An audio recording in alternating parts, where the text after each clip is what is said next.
우리가 새벽에 계속해서 예레미야서를 살피고 있죠. 어떤 내용인지 기억하시죠? 네, 어떤 내용인가요? 네, 유다의 재앙을 선언하시는 내용입니다. 너희는 범죄하였고 이에 대해서 재앙이 임할 거야.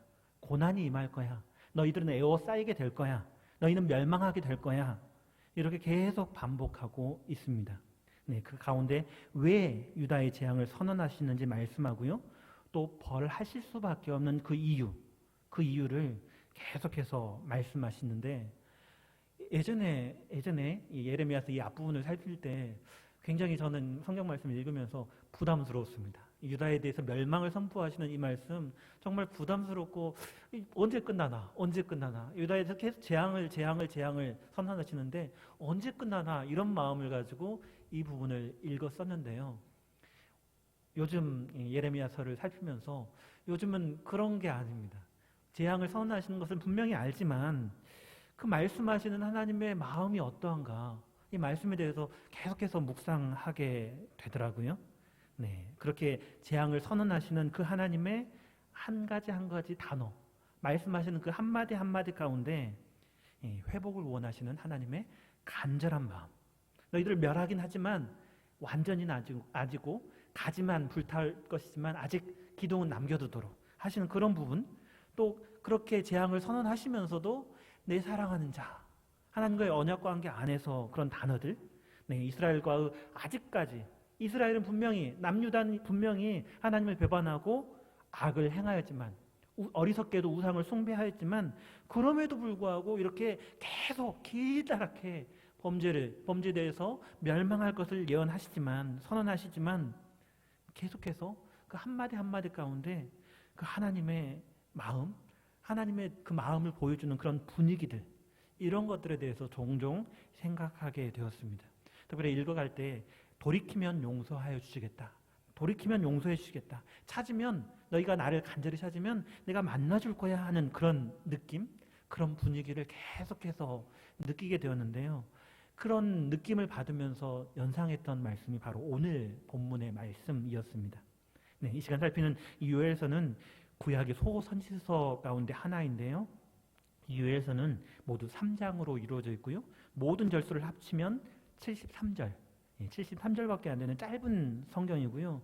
소선지서라고 분류되는 그런 성경입니다. 하지만 짧지만 또 소선지서라고 불리우지만 짧다고 해서 그 내용이 덜 중요한다거나 성령에 의해서 감동되는 성경이긴 하지만 덜 영감된 그런 성경은 아니고요. 이 소선지서라고 할 때 소자는 길이가 짧다라는 의미뿐이지 그 내용, 그 깊이를 계속해서 묵상하다면 길이가 길든 짧든 중요하지 않고 하나님의 성령에 감동된 굉장히 은혜롭고 힘이 있는 성경임을 읽어가다 보면 묵상하다 보면 발견하게 되죠. 이 요엘서의 저자는 요엘이라는 사람인데요. 이 요엘에 대해서 정체가 조금 불분명합니다. 어느 왕 때 살았는지 언급이 없고요. 단지 부두엘의 아들 요엘이라고 이야기를 해주고 있습니다.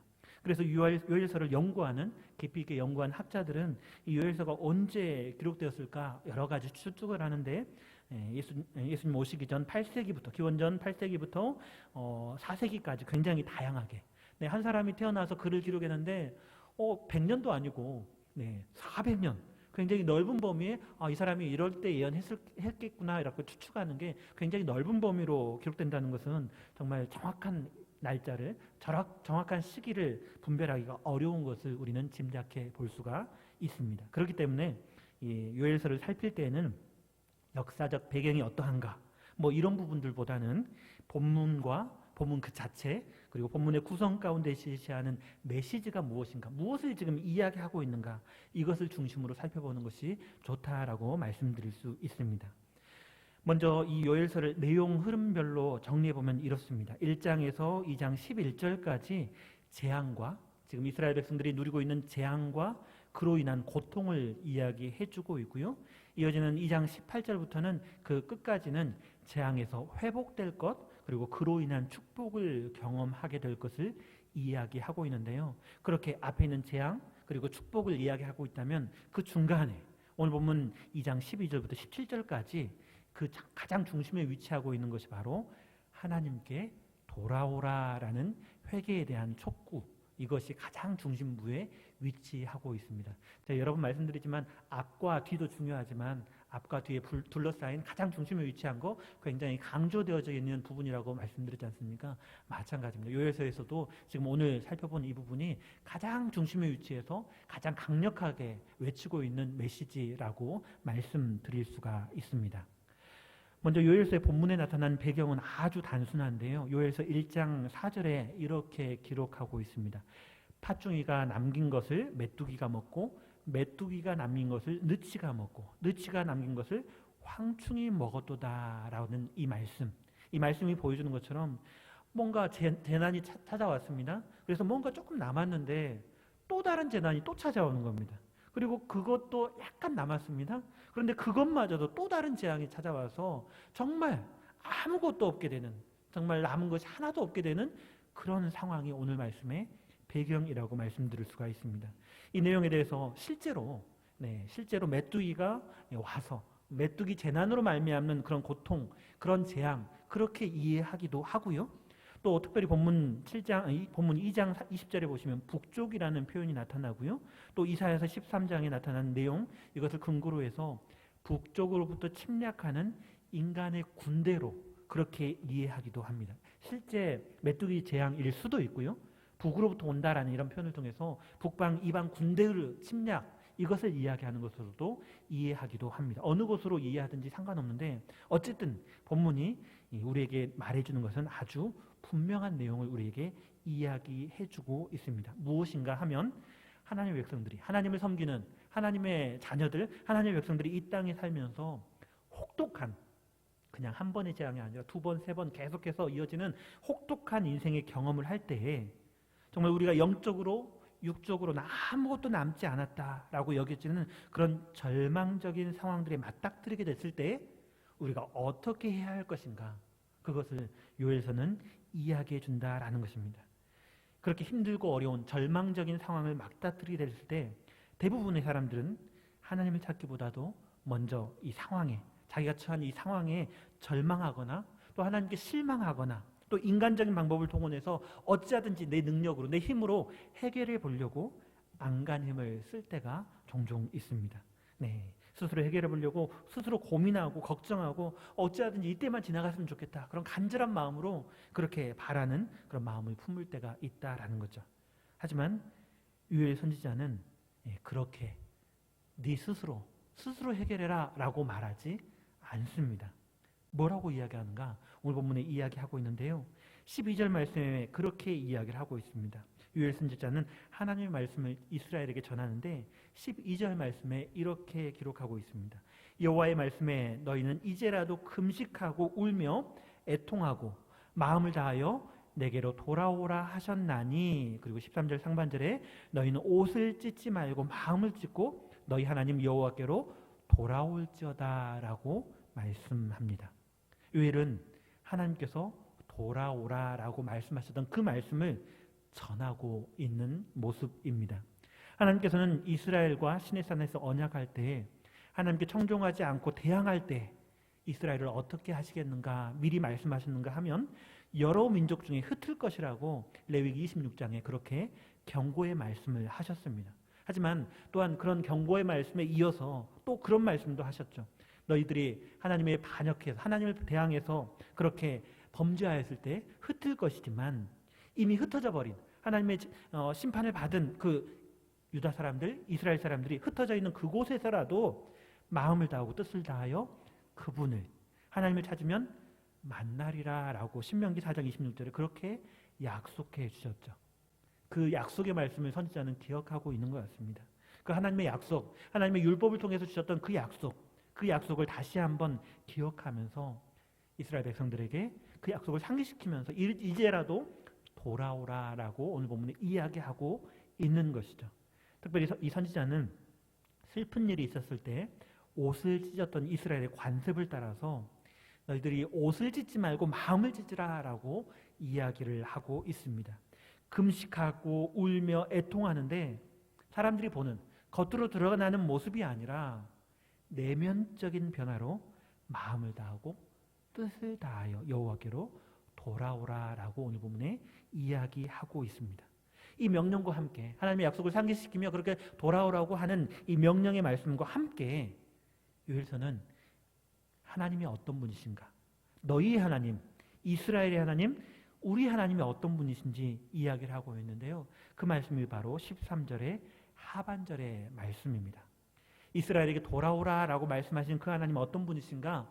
은혜로우시며 자비로우시며 노하기 더디하시며 인애가 크시사 뜻을 돌이켜 재앙을 내리지 아니하시는 분이다라고 오늘 요엘은 이야기하고 있습니다. 네, 어디서 많이 들었죠? 예배 전에 찬양팀이 찬양했던 찬양의 가사들 한번 생각해 보십시오. 저는 설교를 준비하고 이 찬양의 가사를 들으면서 하나님의 성품을 이렇게 노래하고 있구나. 또 우리 여성 1세에서 특성으로 섬겨주셨는데요. 하나님의 은혜의 성품 이렇게 노래하고 있구나. 이렇게 생각하면서 들었습니다. 오늘 제가 전하고자 했던 그 말씀 읽고 묵상하고 그렇게 고르신 건가? 그렇지 않겠죠. 그렇지 않지만 하나님의 성품을 이렇게 드러내는 찬양의 가사를 들으면서 하나님이 어떤 분이신가 이 메시지와 또 찬양의 가사를 함께 생각하게 되었습니다. 여기서 특별히 뜻을 돌이켜 재앙을 내리지 않는다 이렇게 표현하셨는데요. 이 표현은 마치 부모가 아이를 너무너무 사랑하는데 너무너무 사랑하는데 눈에 넣어도 아프지 않을 정도로 그렇게 사랑하는데 아이가 잘못했어요. 잘못했을 때 어떻게 하나요? 사랑한다면 혼내지 않을 수가 없는 거죠. 회초리를 들어서 벌을 주지 않을 수가 없는 거죠. 그런데 벌을 주다가 아이가 잘 되기를 바라는 간절한 마음으로 벌을 주지만 벌을 주다가 마음이 너무 아파가지고 회초리를 이렇게 들었다가 멈추는 뜻을 돌이켜 재앙을 내리지 않는다라는 표현이 바로 그런 의미를 담고 있는 표현입니다. 하나님께서 이스라엘 백성들을 너무너무 사랑하시는데 범죄를 했어요. 하나님께서 정말 싫어하는 그런 악을 행하였습니다. 벌하지 않을 수가 없는 거죠. 하지만 벌을 내리다가 돌이키면 주님을 찾기만 하면 그렇게 벌을 내리시다가 멈추시는 그 하나님의 모습을 생각해 볼 수가 있습니다.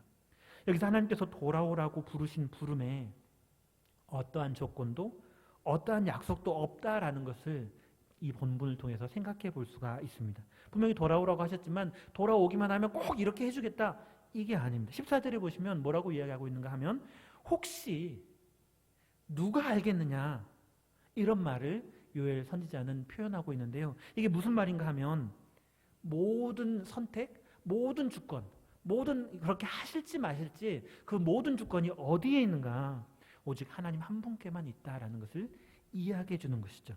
뿐만 아니라 이렇게 누가 알겠느냐, 혹시 누가 알겠느냐 이런 표현을 통해서 우리가 하나님께 마음을 돌이키기만 하면, 마음을 다해 주님을 찾기만 하면 하나님께서 마음과 뜻을, 재앙을 내리시는 그 마음과 뜻을 돌이키시고 이제 복을 내리셔서 하나님께 제사하게 하실, 하나님께 예배하게 하실 그런 희망을 요엘 선지자는 품고 지금 이렇게 이야기하고 있는 것입니다. 이어지는 15절부터 17절까지는 나팔을 불어 금식일을 정하고 성회를 소집하라라고 명령을 하면서 누가 참여해야 될지, 그 금식에 누가 참여해야 할지, 그리고 제사장들은 무엇을 해야 될지 그것을 이야기해주고 있는데요. 백성을 모으되 장로들과 어린이와 심지어 젖먹는 자까지 모으라라고 말하고 있습니다. 뿐만 아니라 특별한 것, 보통 이렇게 부르지 않는 아주 특별한 내용이 한 가지 더 있는데요. 신랑과 신부까지도 부르도록 오늘 요엘 선지자는 이야기하고 있습니다.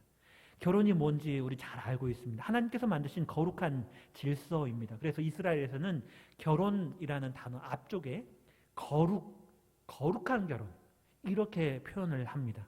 그래서 막 결혼한 신랑, 신부, 특별히 신랑, 막 결혼한 신랑은 전쟁이 일어났다 할지라도, 생명을 위협받게 되는 그런 전쟁이 일어났다 할지라도, 외부에 침입이 있다 할지라도 신랑은 전쟁에서 열애입니다.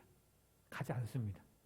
아무리 생명을 위협받는 그런 상황이라 할지라도 신랑은 가지 않는데 오늘 본문에서 요엘 선지자는 이제 결혼해서 신방에 들어간 신랑 그리고 신부까지도 다 나와서 성회로 모이라라고 명령을 합니다. 왜 이렇게 이야기하는 걸까요? 하나님께 돌아가는 것이 중요하기 때문에, 굉장히 중요하기 때문에, 그냥 중요한 게 아니라, 그냥 일반적으로 중요한 것이 아니라 전쟁에서도 예외되는 신랑까지도 가야 될 정도로 중요하다라는 것을 오늘 본문은 이야기하고 있습니다. 또 17절에는 백성을 위해서 기도하며 백성을 대표하여 기도하는 제사장들이 어떻게 기도할 것인가 그 내용까지도 이야기해 주는데요. 그 내용 가운데 기도의 내용만 보면 이렇습니다. 여호와여, 17절에 여호와여 주의 백성을 불쌍히 여기소서 주의 기업을 욕되게 하여 나라들로 그들을 관할하지 못하게 하옵소서 어찌하여 이방인으로 그들의 하나님이 어디 있느냐 말하게 하겠나이까 라고 17절 하반절에 이야기하고 있습니다. 네, 주의 백성들을 불쌍히 여겨달라라고 말하는 것은 주의 백성이 주의 기업이 이방 나라들의 지배를 관할을 그렇게 받고 있기 때문임을 이야기해 줍니다. 또 이방인들이 그들의 하나님이 이스라엘의 하나님이 어디 있느냐 하나님을 믿고 섬긴다고 하는 그들의 하나님이 도대체 어디 있느냐라고 말하는 것은 굉장히 하나님의 이름을 욕되게 하는 사건입니다.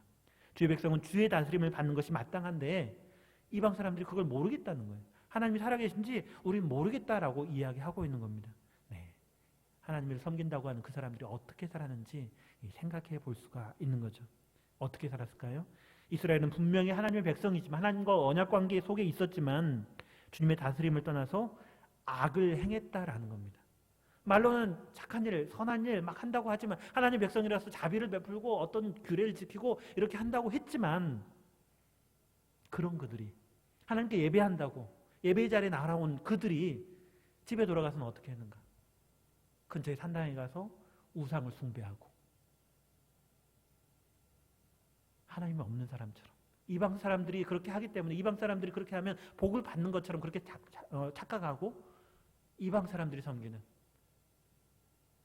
하늘의 징조를 따라서 뭐 절하고 두려워하기도 하고 이런 모습 따라서 하나님 없는 사람처럼 분명히 예배는 드리는데 사람들 앞에서 나는 하나님께 예배하는 사람입니다. 기도도 하고요. 옷자락에 옷단 술도 달아서 경건한 사람을 나타내면서도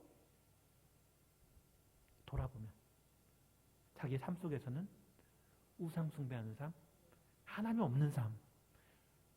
세상 사람들은 그렇게 하지 않아요. 그런 범죄하는 악한 행동들을 하나님께 예배한다고 하는 이스라엘 사람들이 그렇게 살아갔다라는 거죠. 그 범죄에 대해서 하나님께서는 그렇게 사랑하신 이스라엘 백성들이지만 그 범죄에 대해서 간과하실 수 없었고요. 하나님께서 이미 언약했던 그 언약의 말씀을 따라 재앙을 내리실 수밖에 없었던 것을 예레미야서에서 계속해서 이야기해주고 있는 것, 우리는 그것을 계속해서 살펴왔었습니다. 그런 그들에게 지금 요엘서는 그 시대가 아닐 수도 있습니다. 정확하게 그 시대가 아닐 수 있지만 그렇게 하나님의 백성답지 못하게 살아가고 재앙을 받은 이스라엘 백성들에게 여호와께 돌아오라, 여호와께 돌아오라 간절하게 부르짖고 있는 거죠. 그리고 마음을 찢고 너희들 겉모습으로 옷을 찢고 그렇게 하지 않느냐, 옷이 아니라 너희 마음을 찢어라 이렇게 간절하게 하나님께 기도하도록 그렇게 이야기하고 있는 것입니다. 그런 명령과 함께 이야기하는 것은 하나님이 어떤 분이신가? 은혜로우신 하나님, 자비로우신 하나님, 인애가 크신 하나님이라고 이야기하면서 그 하나님께서 너희가 하나님께 돌이키기만 하면 혹시 하나님께서 마음을 돌이켜주실지 누가 알겠느냐라고 간절히 이야기하고 있는 것이 이 요엘서 오늘 본문의 말씀입니다. 물론 그게 맞습니다. 모든 고난이, 모든 환난이, 우리 신앙인들이 겪는 모든 환난이 죄 때문만은 아닙니다. 하지만 환난과 고난의 때에 혹시 내가 하나님을 주인으로 모시지 않고 있는 모습, 겉으로는 하나님께 아름답게 예배드리고 아름답게 찬양드리고 하지만 나의 실생활 속에는 힘없는 사람을 압박하고 압제하고 당연히 해줘야 될 것을 해주지 않고 이런 완악한 모습, 하나님 기뻐하지 않는 모습, 이웃을 사랑하라 하셨는데 이웃 사랑이 아니라 이웃을 원수처럼 생각하고 함부로 대하고 이런 세상 사람도 하지 않을 그런 모습들이 혹시 나의 모습 속에, 그리스도인의 모습 속에 있지 않은가 돌아볼 수는 있는 것 같습니다. 여호와 하나님의 백성으로서 그의 인도하심을 따르는 것이 마땅한데 우리 하나님이 아니라 다른 어떤 것, 내가 바라고 내가 원하는 어떤 유익, 내가 원하는 어떤 즐거움, 이것 때문에 악인 것을 분명히 알면서도, 하나님께서 싫어하시는 것을 분명히 알면서도 나의 기쁨이, 나의 즐거움이, 내가 원하는 어떤 것이 마치 하나님인 양, 마치 신인 양 그렇게 주인을 삼고 살아가던 부분들이 있었다면 즉시 기도하고 마음과 뜻을 돌이켜 하나님께 돌아가야 함을 오늘 요엘서는 이야기하고 있습니다. 왜 돌아가야 할까요? 왜 돌아갈 수 있는 걸까요? 그렇게 할 수 있는 근거가 바로 하나님의 말씀이죠. 하나님께서 그렇게 명령하셨기 때문에 12절 말씀에 그렇게 말씀합니다. 여호와의 말씀에 너희는 애통하고 울며 금식하며 마음을 다하여 내게로 돌아오라 하셨나니, 하나님께서는 그렇게 분명하게 명령하셨습니다. 더 이상 다른 주인의 말을 듣는 것이 아니라 다른 어떤 우상을 섬기지 말고 방황하지 말고 내게로 돌아오라. 하나님께서는 그렇게 말씀하시죠. 그리고 그 하나님의 성품이 어떤지 요엘서는 분명하게 이야기해 주는데요. 제가 예레미야서 앞부분을 살피면서 이 요엘서 말씀이 연상되어졌다라고, 예레미야서를 살피면서 이 요엘서 말씀이 연상되어졌다라고 말씀드렸는데, 왜 그런지 앞에서도 말씀드렸지만 유다에 대해서 재앙을 말씀하시지만, 심판을 말씀하시지만 계속해서 그 말씀 가운데 그렇게 오래 1장부터 12장까지 그렇게 길게 이야기하시면서도 하나님의 마음이 어떠한지, 하나님의 자비하심, 인애가 크심을 조금씩 느꼈다고 했는데요. 오늘 본문에 그 하나님의 성품이 분명하게 드러나지고 있죠. 하나님의 자비하심, 인애가 크심. 이렇게 구체적으로 이야기하는 이유가 뭔가요? 왜 하나님께 돌아가야만 하는가? 우리 하나님이 우리를 받아주실 것이기 때문에, 인애가 크시고 은혜로우신 분이시기 때문에, 노하기를 더디하시는 바로 그분이시기 때문에 우리 하나님이 어떤 분이신지 안다면 그 하나님을 의지하고 돌아가는 것이 마땅하다라는 것입니다. 무엇보다도 형식적으로 나는 회개했어 이렇게 겉으로 보여지는 어떤 옷을 찢는 그런 모습이 아니라 진실로 통회하고 자복하는 심령으로 마음을 찢으라라고 명하고 있는데요. 우리는 그 하나님의 명령 앞에, 이 요엘 선지자의 이야기 앞에, 하나님의 주시는 그 메시지 앞에 우리가 어떻게 해야 될 것인가? 주님 앞에 나의 완악한 모습, 하나님이 아니라 다른 어떤 것을 섬기던 그런 모습에 대해서 불쌍히 여겨주기를 바라며 기도함으로, 금식한다라는 말이 기도와 동일한 말인 거 잘 아시지 않습니까? 기도로 하나님 앞에 나아갈 수 있다라는 것입니다. 그리고 우리의 삶 가운데 우리가 하나님의 백성인데, 하나님의 언약 백성인데, 우리의 삶을 통해서 하나님의 이름이 높임을 받게 해달라고, 하나님 우리의 삶을 통해서 영광 받아주십시오, 범죄하면서 이렇게 할 수는 없습니다. 하나님께서 원하시는, 하나님께서 기뻐하시는 그 선, 하나님께서 우리에게 명령하시는 그 율법을 따라서 정의와 공의와 사랑과, 특별히 연약한 자들에 대한, 지극히 작은 자에 대한 따뜻한 사랑, 이것을 통해서 하나님께 영광 받아주십시오 이렇게 기도할 수 있는 거죠. 무엇보다도 우리가 주님 앞에 마음을 찢으며 주님 앞에 나아갈 수 있는 이유가 있습니다. 오늘 본문에서는 하나님의 성품을 이야기했는데, 그 하나님의 성품으로 우리를 위해서 해주신 특별한 한 가지 일, 예수 그리스도께서 스스로 자신의 육신을 찢으셨기 때문에 우리는 우리의 마음을 찢으며 주님 앞에 나아갈 수 있다라는 사실입니다. 예수님께서 십자가에 생명을 내으심으로, 자신의 육신을 찢으심으로, 죽으심으로, 성소 휘장을 가르심으로 우리가 언제든지 주님 앞에 나아갈 수 있게 하셨다라는 그 사실이 우리가 하나님께 나아갈 수 있는 길이 되어주는 것입니다. 이 한량없는 하나님의 은혜, 하나님께서 나같이 비천한, 나같이 부족한, 나같이 완악한 자를 사랑하셔서 해주신 그 확실한 일, 하나님의 은혜를 기억하고 감사함으로, 혹시 우리 삶 가운데 주님의 다스림으로부터 떠나 있는 것이 있다면 주님께 돌이키며 힘써 주님의 백성답게, 주님의 언약을 받은 백성답게 살아내는 우리가 되기를 간절히 기도합니다.